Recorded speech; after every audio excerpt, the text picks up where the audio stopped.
မင်္ဂလာပါဒီနေ့ကတော့ကျမကဖုခက်မြို့မှာလဲစရာပတ်စရာနေရာလေးတွေကိုတငယ်ချင်းနဲ့တူတူသွားကြည့်နေရှောက်ပြီးတော့လဲမှာဖြစ်ပါတယ်အားလုံးပဲသိကြတဲ့အတိုင်းဖုခက်မြို့ကတော့ကျမတို့အရှိတောင်အာရှမှာဆိုလို့ရှိရင်ပင်လယ်ကမ်းခြေတွေနဲ့နာမည်ကြီးတဲ့မြို့ငယ်လေးတစ်မြို့ဖြစ်ပါတယ်ရှင်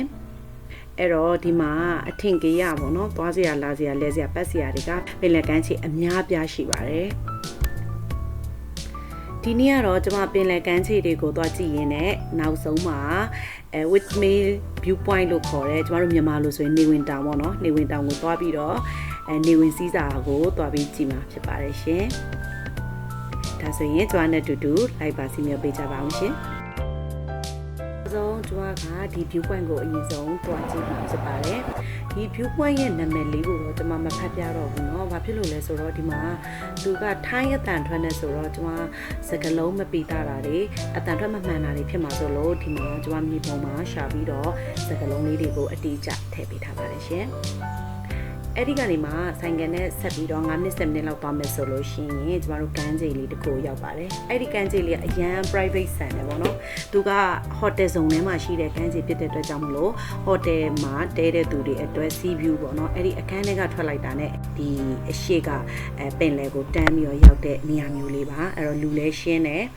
နောက်ပြီးတော့ဧည့်သည်လည်းတိတ်မရှိဘူးတိတ်ဆိတ်ပြီးတော့တကယ်ကိုကောင်းတဲ့နေရာလေးဖြစ်ပါတယ်ပြီးတော့ကျမတို့အဲ့ဒီကနေမှဆက်ပြီးတော့သွားမယ်10မိနစ်လောက်ပေါ့နော်ဆက်သွားမယ်ဆိုရင်နောက်ထပ်ကမ်းခြေတစ်ခုထပ်ရောက်ပါတယ်ငါးမြတာဝါသနာပါတဲ့သူတွေအတွက်ဆိုလို့ရှိရင်တော့ကျမကဒီကမ်းခြေလေးကို recommend ပေးပါရရှင်အပေါ်မှာနာမည်လေးရေးပေးထားတာရှိပါတယ်အဲ့ဒီနာမည်လေးအတိုင်းဒီကျမတို့ Google Map မှာရှာမယ်ဆိုလို့ရှိရင်ပေါ့နော်ဒီကမ်းခြေတွေရဲ့နေရာအတိအကျထွက်ပါတယ်အဲ့တော့ဒီမှာဆိုလို့ရှိရင်ကျမသွားတဲ့အချိန်တော့နေကင်းပိုင်းဖြစ်နေတယ်ပေါ့နော်လူတော့နည်းနည်းရှင်းတယ်ဒါပေမဲ့ငားများနေတဲ့လူတွေတော်တော်များများလေးတွေ့ရပါတယ်ရှင်၆ဖြာကြီးရှိတဲ့အတွက်ကြောင့်မလို့၆ဖြာပေါ်မှာထိုင်ပြီးတော့ relax လုပ်တာပဲဖြစ်ဖြစ်မိသားစုတွေအပန်းဖြေတာပဲဖြစ်ဖြစ်ဒါမှမဟုတ်ငားများတာပဲဖြစ်ဖြစ်ပေါ့နော်ကိုစိတ်ပျော်ရအောင်လုပ်လို့ကောင်းတဲ့နေရာလေးတစ်နေရာဖြစ်ပါတယ်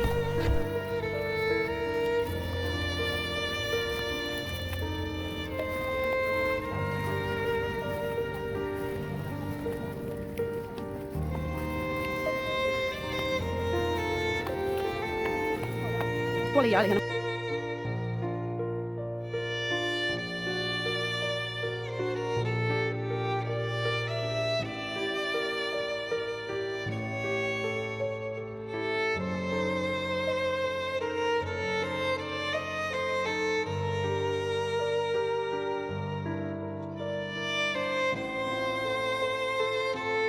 ဒီကနေပြန်ထွက်လာမယ်ဆိုလို့ရှိရင်တော့ဒီမှာငါးဖမ်းလှေပေါ့ငါးဖမ်းလှေတွေစိတ်ကတ်တဲ့စိတ်ကန်းကိုတွေ့ရမှာဖြစ်ပါတယ်ဒီမှာ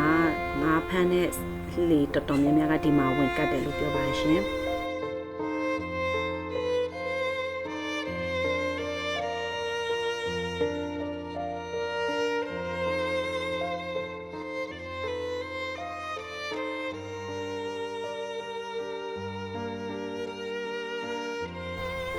ခုရောက်နေတဲ့ကမ်းခြေကလည်းနာမည်ကြီးကမ်းခြေတွေတဲ့တစ်ခုဖြစ်ပါတယ်ဖူးခက်မြို့ကိုရောက်လို့ရှိရင်သွားလဲတင်တဲ့နေရာတွေတဲ့တနေရာဖြစ်ပါတယ်သူကစိတ်ကံဘောတရားလိုပုံစံမျိုးပေါ့နော်ဒါပေမဲ့ညနေခင်းလမ်းလျှောက်ဖို့အတွက်အရန်ကိုကောင်းပါတယ်ရေကအရန်ကိုကြည်နေပြီးတော့ဒီတရားပေါ်ကနေလန့်ကြည့်လိုက်မယ်ဆိုလို့ရှိရင်ရေကြီးကြီးလေးကိုမြင်ရတယ်အထက်မှာငါးလေးတွေပြေးနေတာမြင်ရတယ်ငါးပန်းပိုက်တွေပါတွေချထားတာအစားအကုန်မြင်ရတယ်ပေါ့နော်ဆိုတော့ဒီနေရာလေးကလမ်းလျှောက်ဖို့အရန်ကိုကောင်းတဲ့နေရာလေးတစ်နေရာဖြစ်ပါတယ်အဲ့တော့ဖူးခက်မြို့ကိုရောက်ရင်ဒီနေရာလေးကိုလည်းသွားလဲဖို့အကြံပေးပါရစေရှင်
အခုကျွန်မရောက်နေတဲ့နေရာကတော့ Prom Tap ပေါ့နော် Prom Tap ဆိုရင်အငူပေါ့ Prom Tap အငူကျွန်တော်တို့ဒီ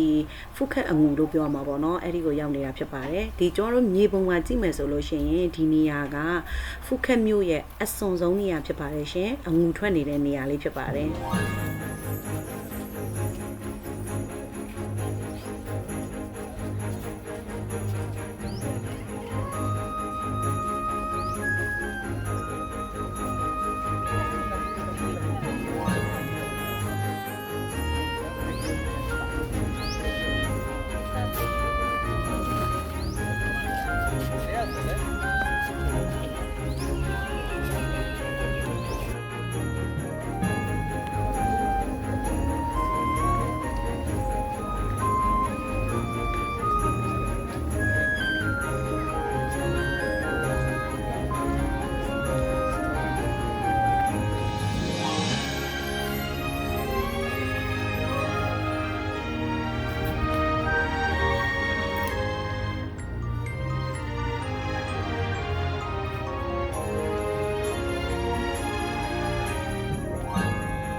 ဒီနေရာကတော့ဖုခက်မြို့ရဲ့အငူဖြစ်တဲ့အတွက်ကြောင့်မလို့ဟိုမှာလှမ်းမြင်နေရတာကတော့စစ်ဘူချုပ်ပေါ့နော်ရေတက်စစ်ဘူချုပ်တယောက်ကမတ်တရက်နေပြီးတော့ဒီထိုင်းရေပိုင်းနဲ့ကိုကြည့်ရှုဆောက်ရှောက်နေတဲ့ပုံစံမျိုးထုဆက်ထားတာရုပ်ထုကိုတွေ့ရမှာဖြစ်ပါတယ်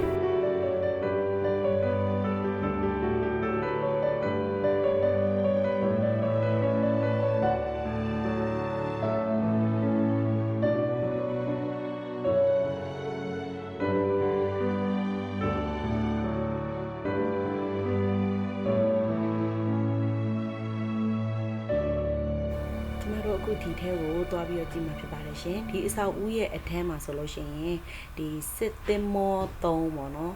ပစ္စည်းတွေကိုပြသထားတာမျိုးကိုတွေ့ရမှာဖြစ်ပါတယ်စစ်သင်္ဘောပုံစံငယ်လေးတွေကိုလည်းတွေ့ခဲ့ရပါတယ်ရှင်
အခုကျမတို့ဒီကနေဆင်ပြီးတော့ with me လို့နာမည်ကြီးတယ်ကျွန်တော်တို့နေဝင်တောင်ကိုသွားကြမှာဖြစ်ပါတယ်နေဝင်တောင်သွားပြီးတော့နေဝင်စီးစာကိုသွားကြမှာဖြစ်ပါတယ်အခုမကြခင်နေရလည်းဝင်တော့မယ်ဆိုတော့တငယ်ချင်းနဲ့အမြန်သွားလိုက်ပါအောင်ရှင်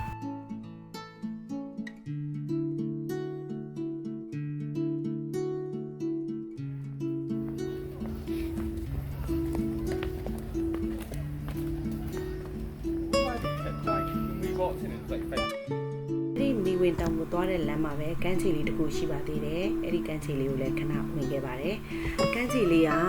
အရန်လှပါတယ်ကမ်းခြေကတူတူသေးလေးဆိုပေမဲ့တော်တော်လေးကိုလှပါတယ်နောက်ပြီးတော့အပန်းဖြေလာတဲ့သူတွေလည်းတော်တော်များများတွေ့ရတယ် foreigner တွေလည်းအများကြီးတွေ့ရတယ်ရှင်ဖူခက်မြို့ရဲ့ထူးခြားချက်ကတော့ foreigner တွေအရန်များတာပါပဲဘယ်နေရာသွားအများကြီးတွေ့ရပါတယ်အများသောအဖြစ်ကတော့ European တွေအများကြီးတွေ့ရပါတယ်ရှင်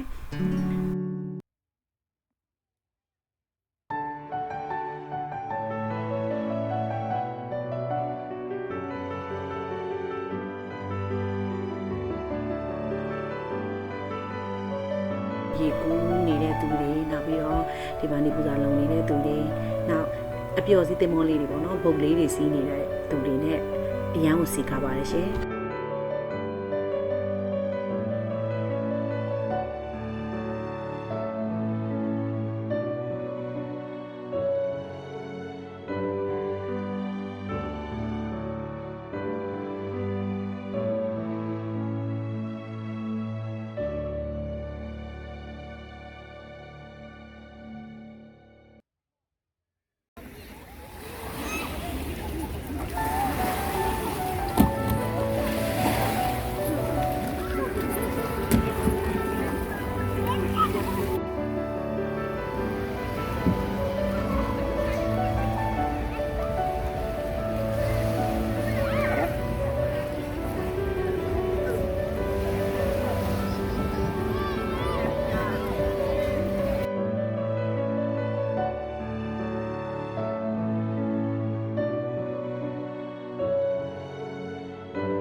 ခုတော့ကျမတို့ဒီဖူးခဲမြို့ရဲ့နာမည်ကြီးဒီ with me view point ကိုတွားနေပြီပဲဖြစ်ပါတယ်ဖူးခဲမြို့ကိုလာပြီဆိုလို့ရှိရင်ဒီလိုနေရာမျိုးတွေကိုတွားကြည့်တင်တယ်လို့ကျမကတော့ recommend ပေးပါတယ်တကယ်ကို relax ဖြစ်တယ်စိတ်အပန်းပြေတယ်နောက်ပြီးတော့ဘာနဲ့မှမတူတဲ့ခံစားချက်တစ်မျိုးကိုရစေပါတယ်ရှုခင်းတွေကပကြီကားတွေကြည့်နေရတဲ့အတိုင်းပါပဲရှင်အခုတော့ဒီ with me နေဝင်တောင်ပေါ့နော် view point ကိုရောက်ပါပြီလာပြီးတော့အပန်းဖြေတဲ့သူတွေနေဝင်စီးစောက်ကိုလာကြည့်တဲ့သူတွေမှာအများကြီးပါပဲရှင်ပွဲတော်ရှုံးတော်တော်ကိုစီကားပါတယ်ကျမကဒီကိုညနေ9:50မိနစ်မှာရောက်လာခဲ့တာဖြစ်ပါတယ်ဒီနေဝင်သွားတဲ့ရှုခင်းပုံစံကိုပေါ့နော်ကျမအပေါ်မှာအချိန်လေးတွေရေးပေးထားပါတယ်ရှင်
နေကတော့6:32မိနစ်မှာနေဝင်သွားပြီပဲဖြစ်ပါတယ်